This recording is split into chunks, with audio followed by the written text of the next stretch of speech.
We are in another location.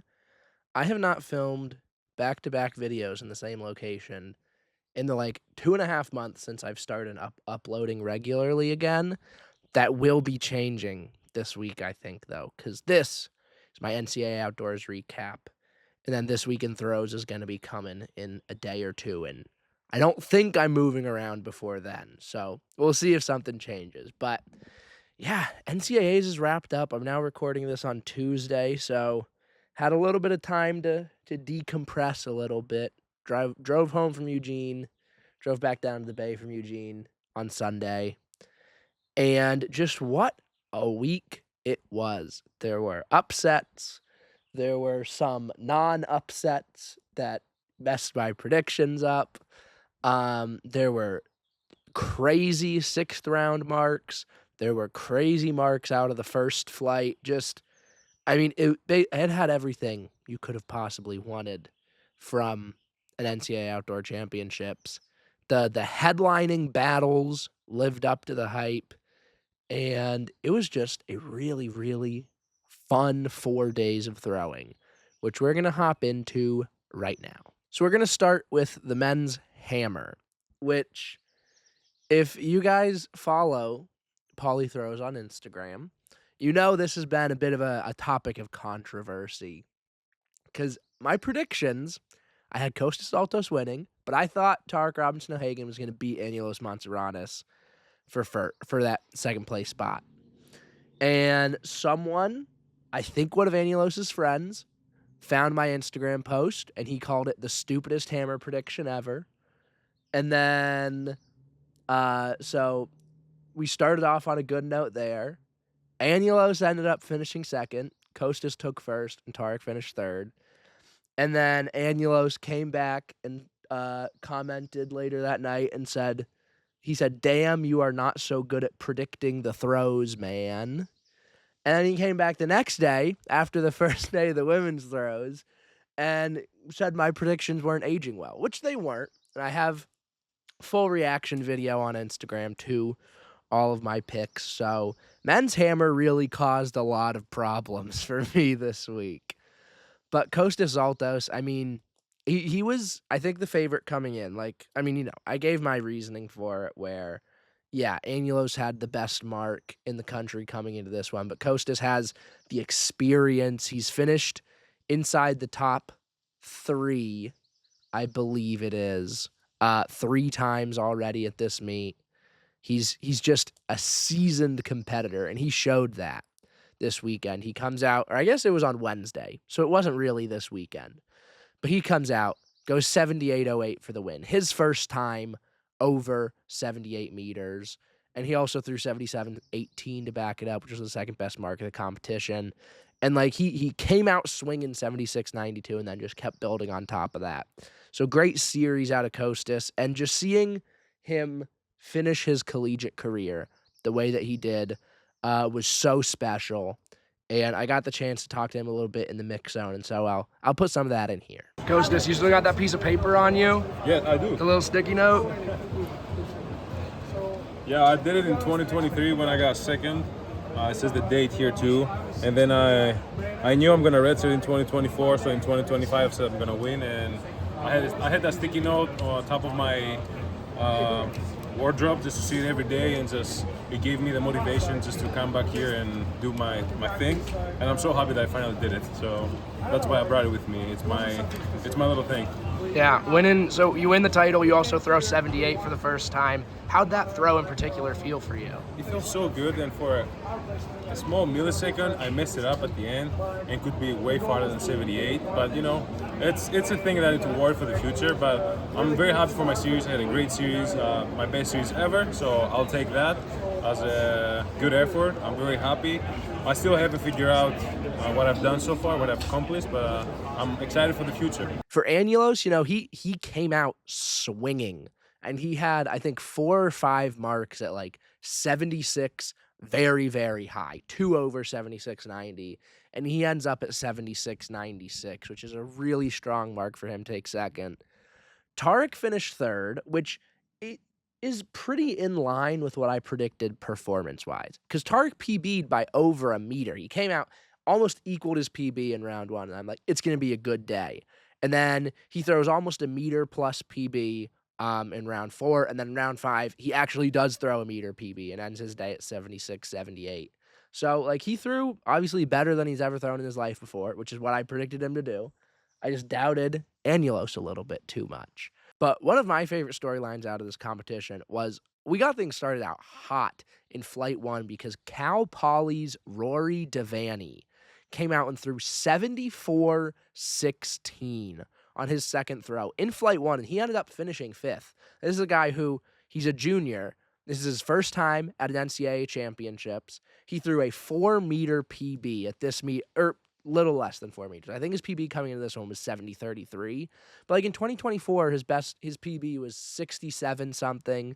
It was 60 flat basically in 2023. And I believe I saw him post on a story like he had never thrown the hammer before 2023. And now after 2 years, he's throwing 74 meters. He's one of the top Americans in the country this year. And now he's 5th in the NCAA. And he's just a junior. So he's going to have another year to come back and get even better. And so Rory Devaney, like, not just this summer, because obviously I believe 74 meters should easily send him to US Nationals. Like, his season isn't necessarily over, but next year it'll be interesting to see what happens in the NCAA because that junior class right now is Tarek Robinson O'Hagan, Texas Tanner, who finished 4th, throwing 75-22, and then Rory, who finished 5th at 74-16. Then you've got obviously really talented sophomores, like Anulos is a sophomore, Ryan Johnson of Iowa, who's thrown 73 meters earlier on this year, is just a sophomore. Like, Hammer, we're losing some really good guys with Kostas Zaltos, Kenny Keji, and Trey Knight, who unfortunately weren't at this competition. Like, we're losing some really, really excellent hammer throwers, but next year, like, has the potential to be just as good, if not better than this year, if we see some of these underclass, or I guess juniors aren't technically underclassmen, but if we see some of these guys develop the way that, like, they're on the trajectory to, like, we could be in for something really, really special in 2026. We're going to be going in order of the schedule and the way things played out in Eugene. So next up, we're going to men's Jav, where Miami's Devo Dazel came in, and he had thrown 82 mid at ACC's national leader by a pretty significant margin. Didn't have to go all out at East Regionals, so not a super great marker of where he was. And he comes out and just round 1 seals the deal, goes 81-75. Not as far as he threw at ACC's, but still almost a meter farther than anyone else in the country had thrown.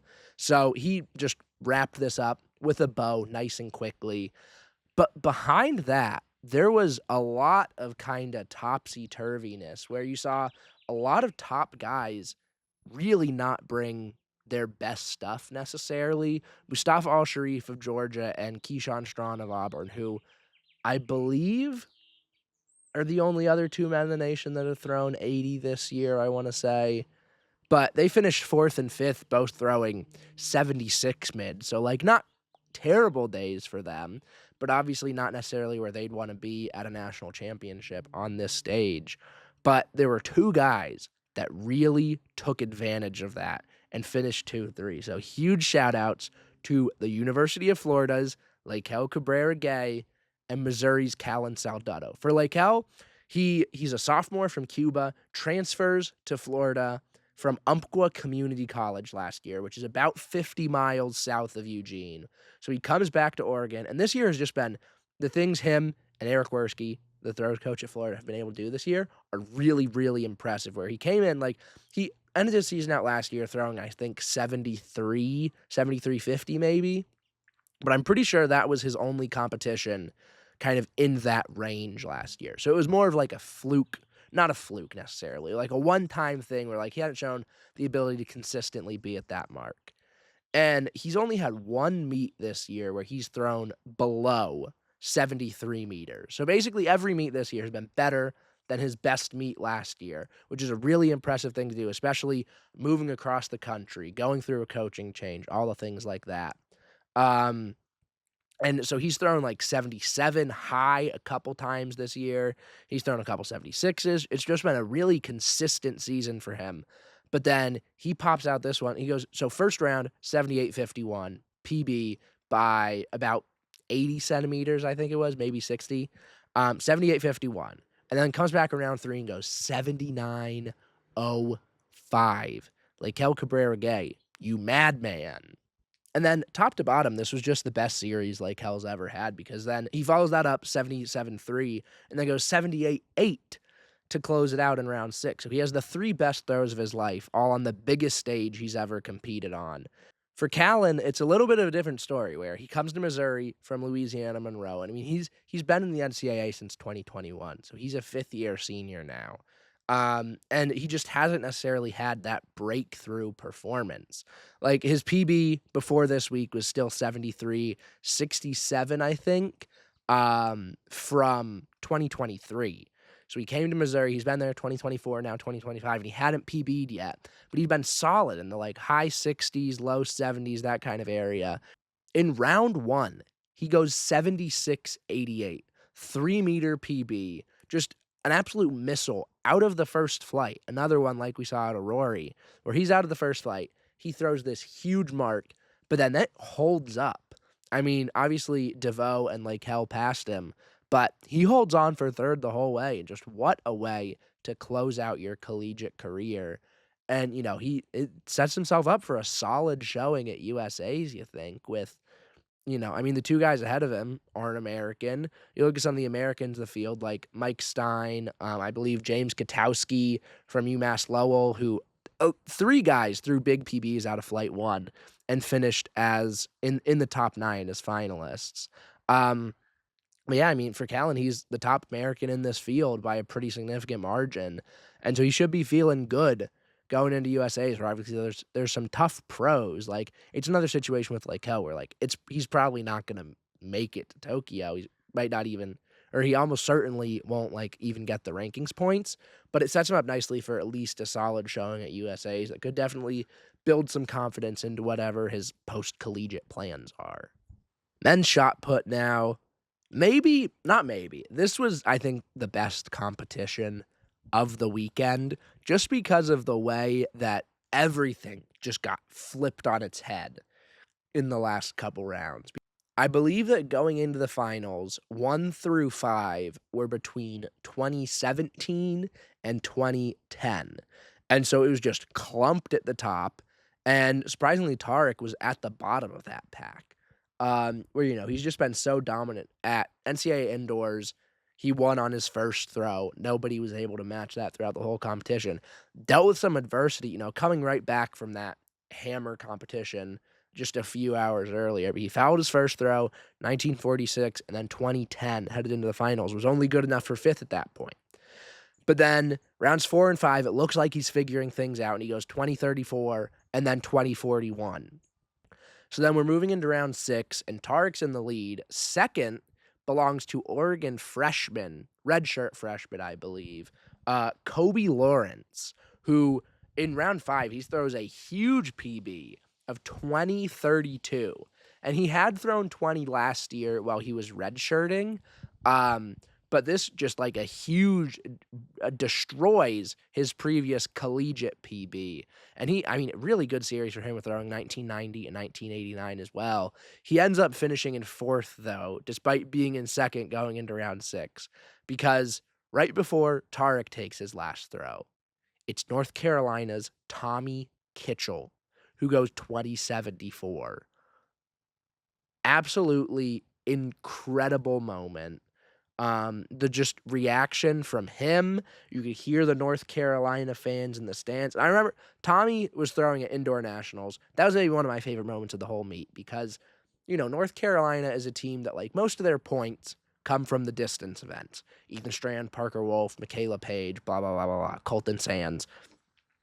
Their, coach, their director is a distance guy, but at NCAA Indoors, the whole team was over by the shot put sector cheering on Tommy. So I'm a big Tommy Kitchell fan, and he throws 2074, big PB, moves into the lead.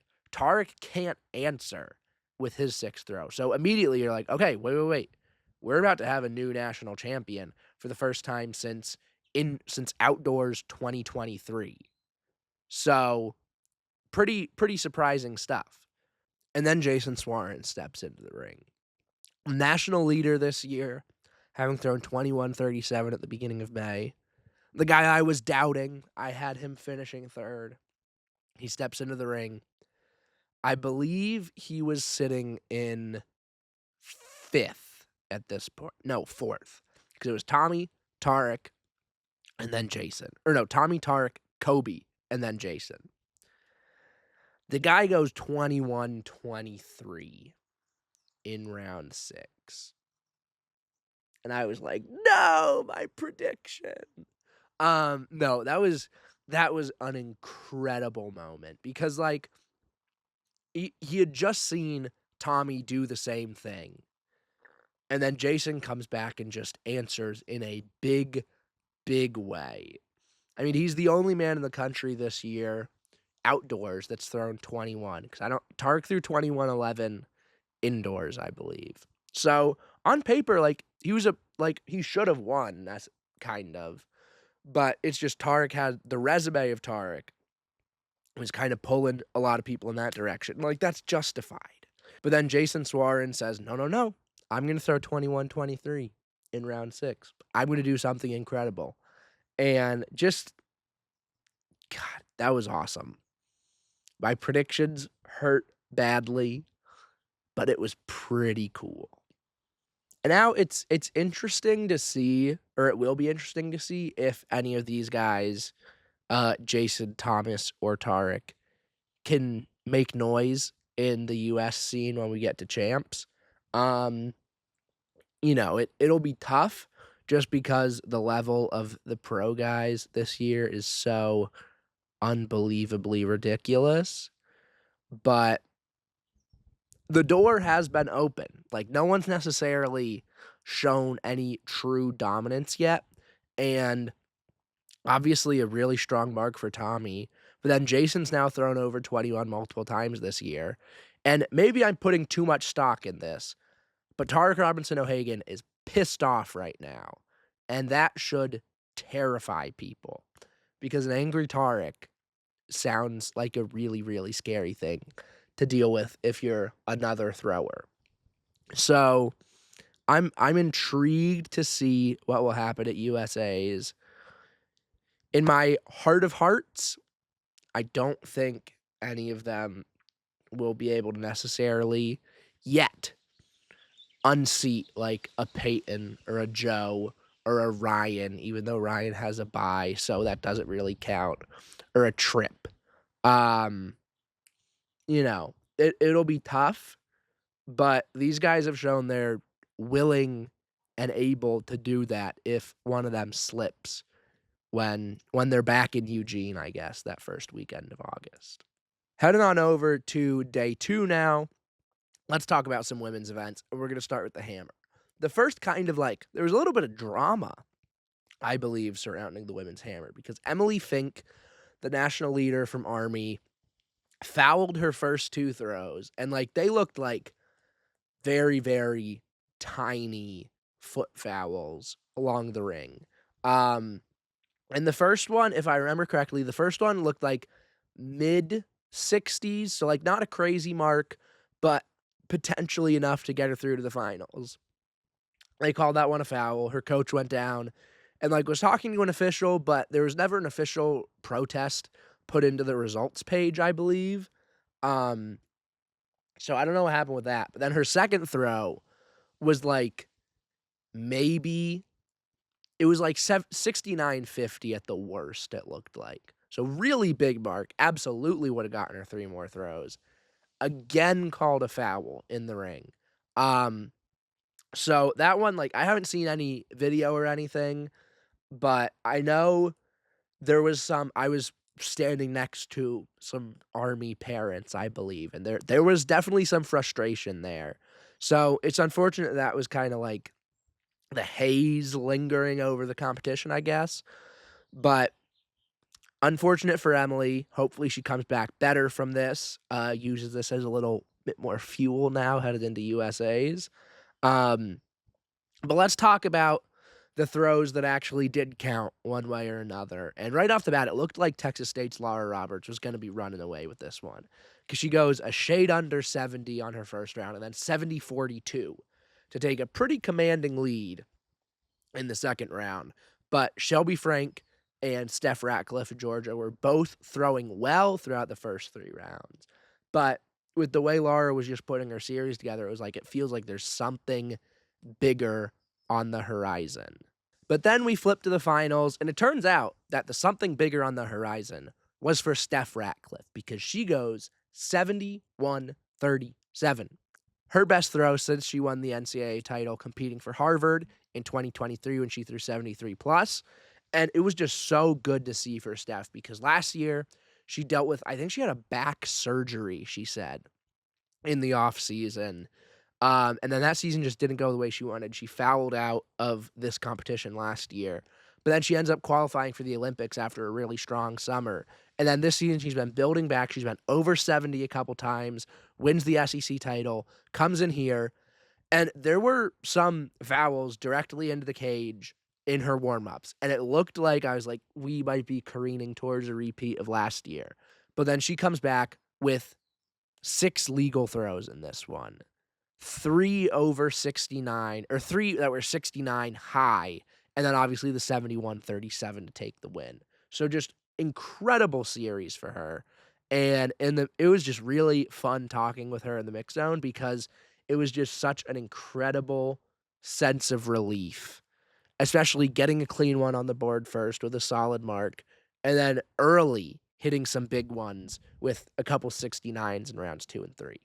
Knowing how this meet went for you last year, is it the emotion right now? Is it relief, redemption, excitement, all of the above? A lot of relief. I feel like I can breathe again. Yeah, obviously fouling out last year, that's not what I wanted. And like there's a lot of memories that come with that, a lot of emotions that come with that. But I mean, kept my cool, just like went out there and, just take it one throw at a time no matter what happens. And I prepared myself for that. And yeah, so. Coming into this one, what was the most important thing, either for you to keep telling yourself or for you to hear from Coach Babbitt to just kind of stay relaxed, stay out of your head coming back here? Well, I feel like my number one cue or my number two cues were like relax and have fun, and just like kind of, I don't know, the last like 2 days I've kind of just found a lot of peace and a lot of acceptance, and like whatever happens, like happens, and I just have to accept that and really just go out there and throw and have fun, and like that's all I can do. Like there's nothing more I can do than that. And so that's really exciting for Steph, especially, closing out her collegiate career this way and knowing the way that last summer she just kept elevating and elevating and elevating. And now she's at a much better starting point, I guess, moving into the rest of the season than she was after this meet last year. So that's a really exciting thing to think about where she could be by the time Worlds comes around. And then Shelby Frank, I told you guys to buy Shelby Frank stock. Also, shout out to Shelby Frank because she recognized me in the mix zone. This is incredibly narcissistic, but I said in the mix zone, or I said going into the week, I'm like, my goal is I want one of the throwers that I've never interviewed before to recognize me. And Shelby Frank recognized me and told me she liked my predictions, which makes sense because I predicted her to podium in 2 events, which she did. So Shelby Frank, you're awesome. And you threw awesome. You threw 71.05 after like 3 69-meter throws in rounds 1 through 3. And then she takes a little step back in 4 and 5, going 66 and 67, and then 71.05 to jump ahead of Laura Roberts, finish second, finish runner-up in the hammer, and then Laura Roberts hung on to third in 70-42. But just, this was a really fun competition, and there was a little bit more movement than in some of the other events we saw, because there were, golly, I think like 3 or 4 events that either it was the very first throw won the competition, or we just didn't see any like movement in the top 3 in like the finals.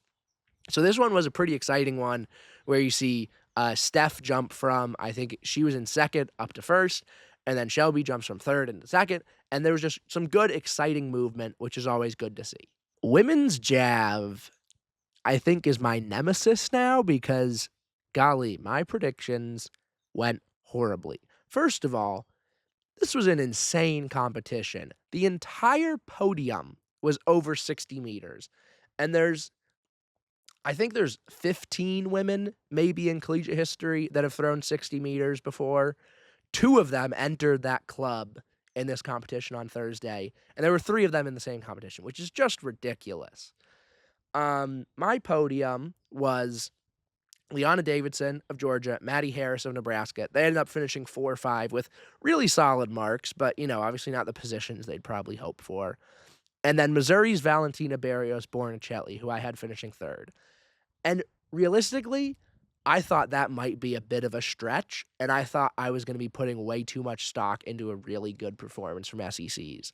Thank goodness I put Valentina 3rd, because what she ended up doing, she fouled her first throw, and then 49 meters on her second throw. So she was right on the edge. And then in round 3, she comes through and throws 57 to punch her way into the finals. And then 53 meters in rounds 4 and 5. That's not moving the needle. And then she comes out in round 6 and throws 62 meters on the dot. She becomes the 5th best woman in collegiate history in round 6. Are you kidding me? Side note about Valentina, she started her collegiate career at Washington State, who just announced yesterday that they're transitioning to a all-distance program, or not all distance. They're going to have some sprinters, but no field events whatsoever, which is a devastating thing to see, and it is an unfortunate consequence that we'll continue to see happen, I'd assume, again and again and again in the wake of the new House versus NCAA settlement. And it is a terrible thing. It's a really, really sad situation because, Valentina is a Colombian. It's not the, most linear path for them to get to the NCAA. So if she was coming into the NCAA now, if Washington State was maybe one of the only schools she was talking to, there's a chance the 5th best thrower in NCAA history never comes into the system, never develops the way she has. So it's kind of a sobering reality of what the new NCAA is going to look like. And it's really sad to think about the people who are going to have opportunities robbed from them. And yeah, it's I don't want to get too doom and gloom because we're trying to celebrate what was a really good championships right now, but it feels wrong if I just gloss over that fact. But for Valentina now, the sky's the limit for her. She's just a junior, so I believe she has another year of eligibility, and she's going to be coming back as one of the best throwers in NCAA history. And we saw with Liana, where she broke 60 for the first time. She broke 60 for the first time last year at this meet, and then she comes back her next year and moves up to just number 3 in collegiate history, throws 63, had such a strong season. Obviously not the finish she necessarily wanted, but it's going to be interesting to see how Valentina comes back and builds from that. And for Valentina, this was a even bigger PB than it was for her teammate Callan in the men's field. So Missouri Javelin, they've got something cooking there that's pretty special. And then 2nd and 3rd, the other 2 women who threw 60 meters on this day are Georgia's Manuela Rotundo and TCU's Irene Jepkemboy. For Irene, it's her first time over the 60. I don't think she had thrown 58 before, but she sets a new Kenyan national record here with the throw of her life in round 2. And then for Manuela, she had that big performance at Florida Relays early on in the season where she threw 64-17, 2 centimeters off the collegiate record, but hadn't quite been able to match that same form. I believe that was her only time over 60 this season before she comes to nationals. And obviously, that's a tough form to match, but she hadn't necessarily quite looked like the 2nd best thrower in collegiate history. And she had 2 throws over 60, and then she also had a 59 to back it up. So she had the best series of the day when you kind of look at things in totality. And she's got the world standard, I believe, so it'll be interesting to see the way that her and Coach Babbitt kind of progress her season as Tokyo approaches now. Women's shot is an event where coming in, it felt like Maya Lesnar was as clear of a favorite as anyone else in the country on the schedule because she was the only woman over 19 meters this year. And guess what? She was the only woman over 19 meters at nationals as well, because she comes out, shuts the door in round one, not letting any of the shenanigans that happened in the men's field happen to her. She goes 19:01 in the first round to seal the deal, and then backs it up. Strong series from her with an 1887 and 1850. Couple of really strong throws in there, but not the most exciting competition because the top three didn't change in the final three rounds, which is always what you would prefer to see. But I'm not gonna get too complainy about three collegiate women throwing over 1850 in the same comp, because that's what Abria Smith, who finished runner up at 1885, and Nina from Texas. I'm still too scared to try and pronounce her name. Um, Zeb, you got to help me out with this one. Also, happy retirement from NCAA coaching to Zeb Sion if he's watching this. What a career. But yeah, so that top three, I mean, they delivered. For Abria, she's a little bit off her PB. For Nina, it was like 40 centimeters off her PB, but just a sophomore. What a way to compete at nationals. Also through 1840. And Abria, I think, is one of the best stories in the NCAA this year because she was at Hampton. And prior to this year, she had never thrown 16 meters before. And then she transfers to Illinois. She's working with Coach J.C. Lambert and kind of working with Coach Deanna Price. And so she comes out and has a really good indoor season, makes it to nationals, finished, I believe, 7th there, and then just keeps the momentum rolling outdoors. She threw 1892 at Tom Jones. I was able to talk with her for the first time there, and then she throws 1885 here, finishes runner-up in her final collegiate competition. I'm like, I gotta find Abria in the mix zone. And it was really fun to just kind of hear the way she talks about, like, it was the same deal when I met with her at Tom Jones, but the way that she talks about just the way that her relationship with Coach J.C. Lambert has kind of transformed her throwing and her career. It's just one of the things that's like, that's what the sport's all about. And also, fun little bit in here about her working with Deanna Price now. Yeah, and now all the success in your first year at Illinois. Can you talk a little bit about what kind of your partnership with Coach Lambert has looked like this year and how it's helped you improve so much? Honestly, my relationship with Coach Lambert is really just a lot of communication, a lot of believing in each other, trusting the process. This was both something new for both of us. He was getting to know me as an athlete. I was getting to know him as a coach. So kind of just learning to work together. He's the best, honestly. He's been very graceful with me. He's been very encouraging and supportive throughout this journey. So I'm excited to continue on with him. If you don't mind me asking, what year are you? Do you have eligibility left after this? This is actually my last year of eligibility. So that was my very last collegiate meet. So, hey. Can't complain. You went out with a good one. So yes. Your plan is to kind of stay in Champaign, keep working with Coach Lambert? Yes. Finishing up my master's degree and everything and staying with Coach Lambert, yes. So now, in a way, I guess, is Deanna Price, I know she throws hammer, but is she kind of going to be your training partner now? Yes. Coach D, love Coach D. Her and Coach Lambert are both very instrumental figures in my life right now, and I'm just very grateful for them. So yeah, I do look forward to throwing with Coach D moving forward. All right, we got final events now because we're on to the men's and women's discus, which two competitions where very much did not go according to plan or according to my predictions. In the men's discus, the curse has struck again. Ralford Mullings, 69-31 to take the win. What a mark. Destroys the meet record by over 2 meters. Mikolas Alekna could only manage 66-77 on the day. He had his fourth round throw was a foul, maybe a foot or two outside the right sector line that looked like it was maybe 67 mid to 67 high, which would have been good enough to challenge or at least scare Ralford throughout the first 5 rounds. But then Ralford steps into the ring for his 6th throw. The competition's wrapped up. He's the national champion, and that's when he throws his 69-31 and just, like, seals the deal. So even if Mikolas would have gotten that one inside the sector line, That one was not going 69-31. And it's not even a matter of like, oh, Rawlford only won because Miklas threw bad, and he was able to like capitalize on that. Which even if that was the case, like that's still a skill to throw well when the world record holder isn't. And to, that's not going to happen all the time. So hopping on that opportunity when you have the chance is an important thing. But for Rawlford, like 69-31 is a damn good mark. Like he straight up beat Miklas. Miklas would have had to throw really well in a stadium, in a championship setting to beat Rawlford on this day. And he wasn't able to do that.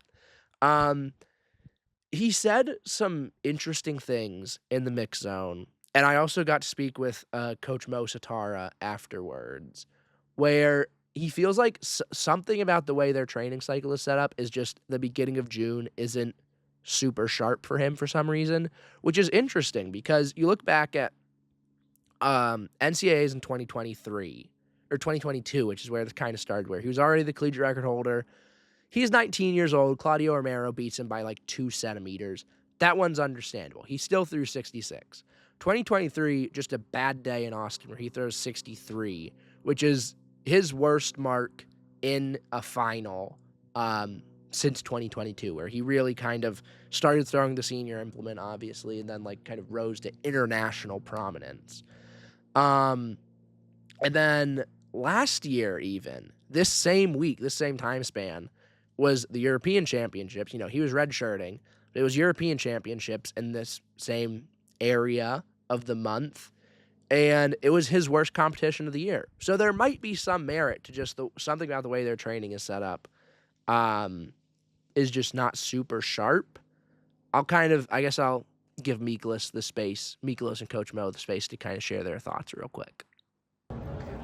Miklas, can you tell us a little bit about, just how you felt out there today? I mean, I know it wasn't necessarily looking quite like the form you've shown to this point in the season, but just like kind of assess. Yeah, I was feeling a little flat. I need to do some corrections, I guess. Every June I go down. It's the same week. Happened same thing last year with the Europeans. And I'll bounce back, that's for sure. For next year, I need to solve this problem. Rawlford was telling us that, he has Jamaican champs coming up at the end of the month. He was kind of training through this to some extent. For your conversations with Coach Bo, what did your kind of approach training-wise coming into this weekend look like? And we were focusing on this meet, so I want to do my best here. Yeah, he talked in the mix zone about how, I guess it's just something. He said maybe something in the training cycle with early June just doesn't work for him, because it's the same thing, even when he was redshirting last year, it was Euros this week, which was kind of his worst competition of the year. It's really weird, it just gets this little dip, and but training's been going great, but it just seems like this period, this early June just doesn't work out, so we got to go back to the drawing board and see what are the things that we need to change and adapt to get him ready for it. Is his plan now, is he kind of going to stay in Berkeley until and then maybe after that go back to Europe and work with Montes again, or? We don't really talk about our plans, but yeah, we're going to prepare him as best as we've done. I've had a great relationship with Montes, a great relationship, very unified work together over the years, and we're just going to continue to do what we're doing and move forward from there. So, I mean, there's definitely a lot of interesting things to consider, and just the biggest question, a lot of the people at Sidious just texted me and goes, why can't Miklas win this meet? And I don't really have an answer. It doesn't really seem like him or Coach Mo have an answer either. It's just a weird thing. I think his next competition is which is going to be in this same stadium the first week of July. And I mean, I'd fully expect him to throw 70 meters or something.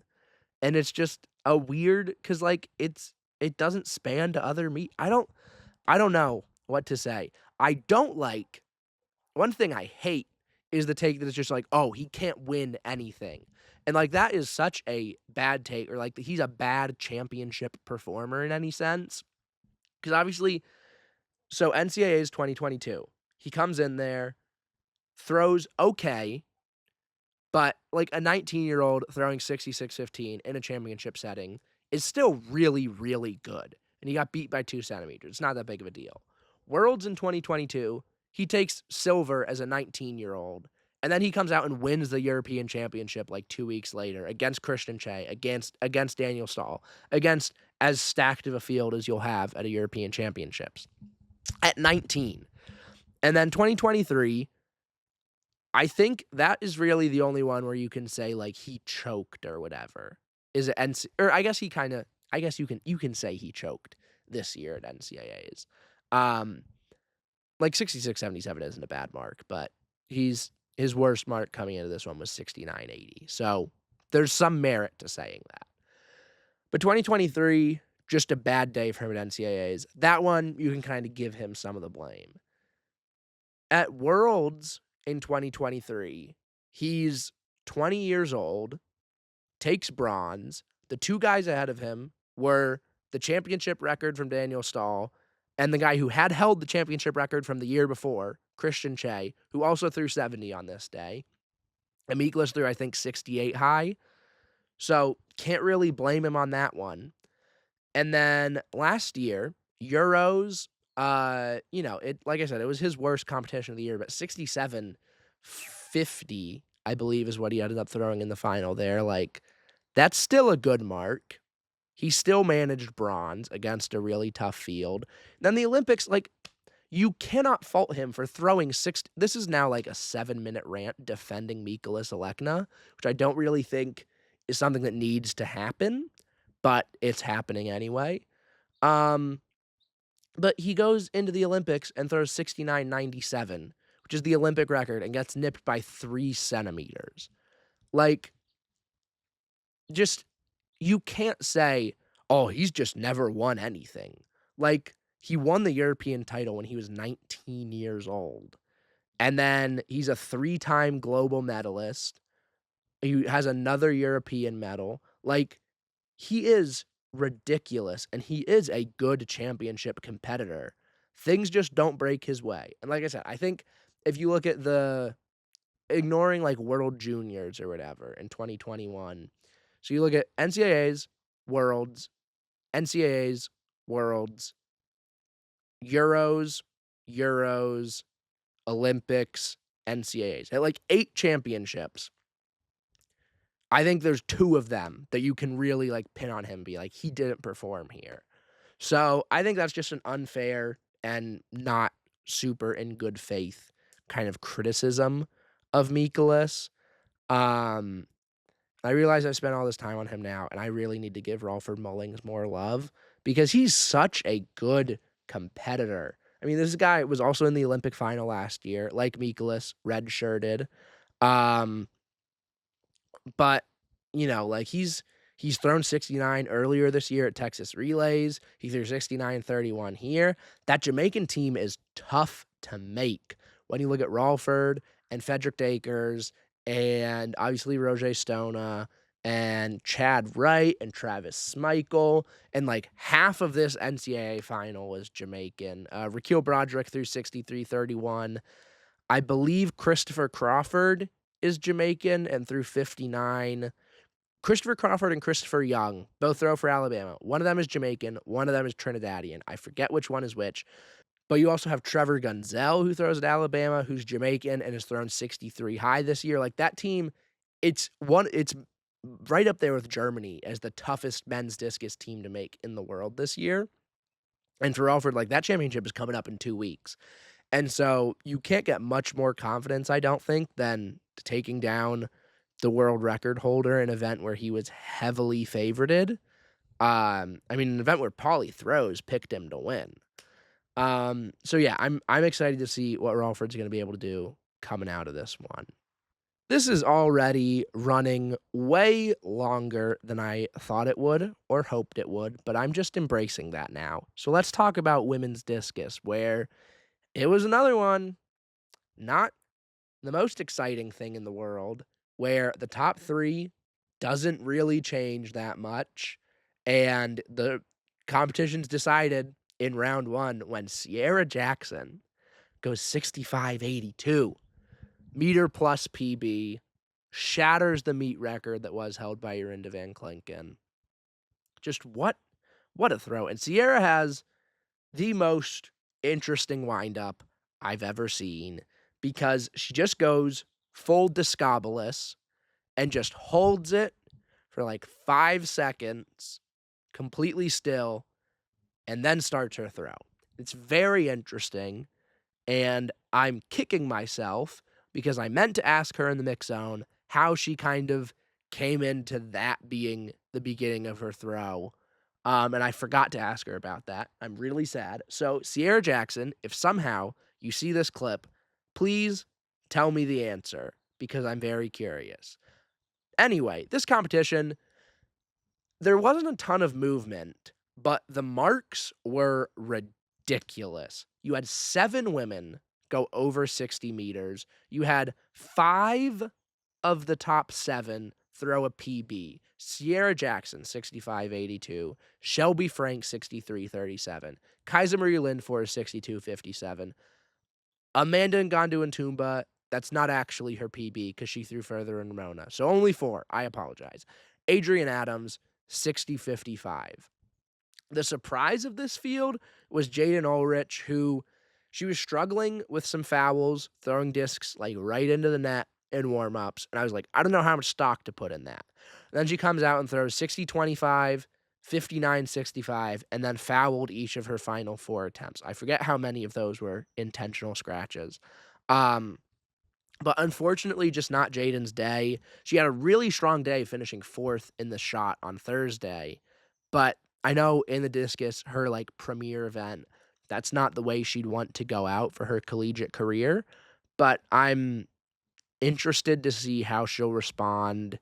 I don't know if she'd have any meets on her schedule between now and USA's, but the way that she kind of builds from this, I think it'll say a lot about maybe the trajectory of her professional career. That might be looking too deep into things. But she's going to be starting her professional career off needing to face a pretty significant amount of adversity and coming off of a tough moment.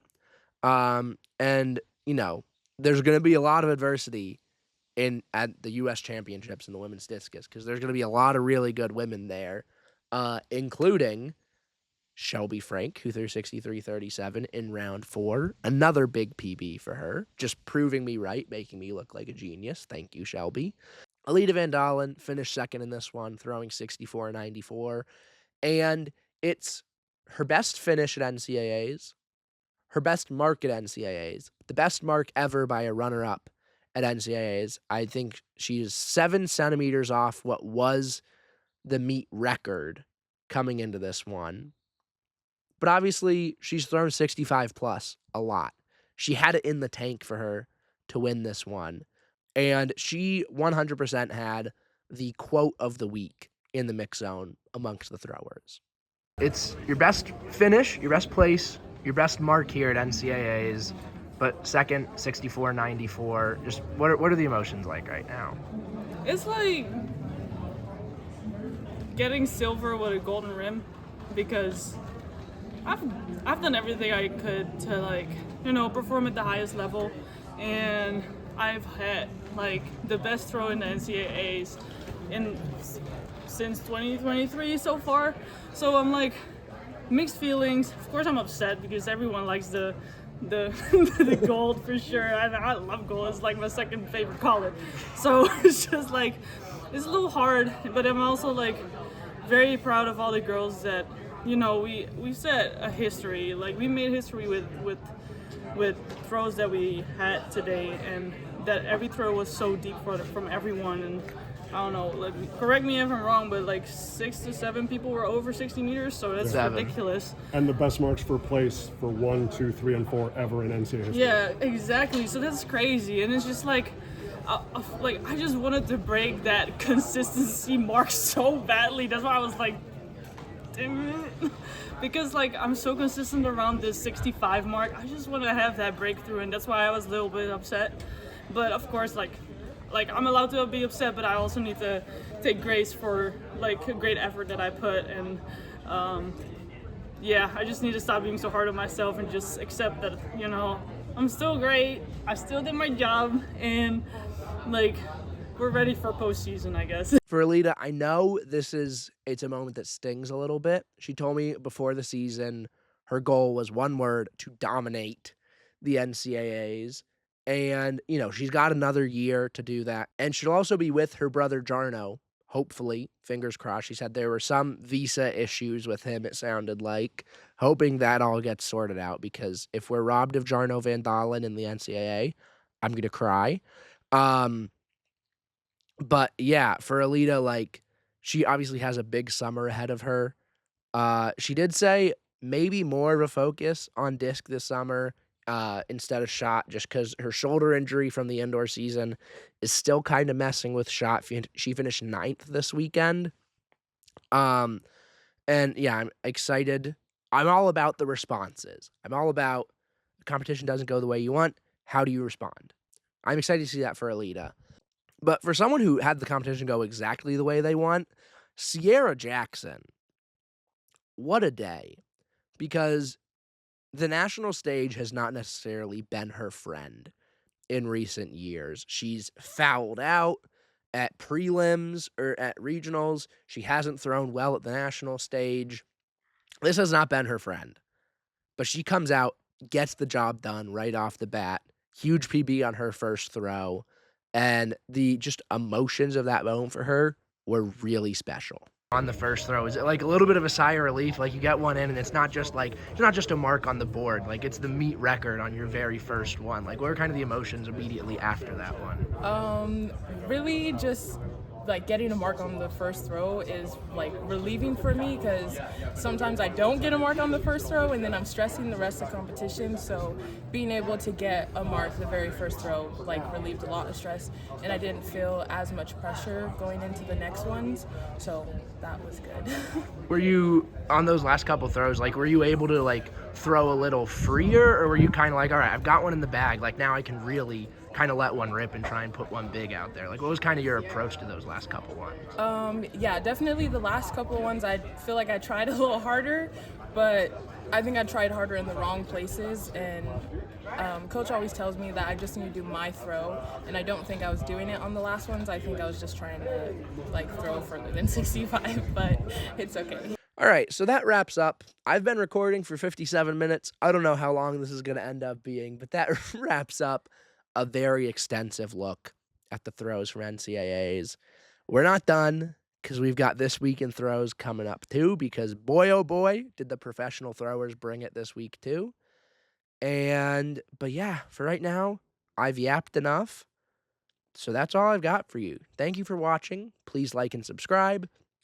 Follow the podcast on Spotify. Follow the Instagram at Paulie Throws, the Twitter at PHoffMahoney. I've got all my interviews on my Instagram and my Twitter to catch up on the full versions of those. Honestly, go check Twitter instead of Instagram, because Instagram you can only post 3-minute reels, and my interview with Alita is almost 10 minutes long, and it's really good, in my opinion. So check Twitter at PHoffMahoney, try and find those interviews. And yeah, that's it. So I'll see you guys next time.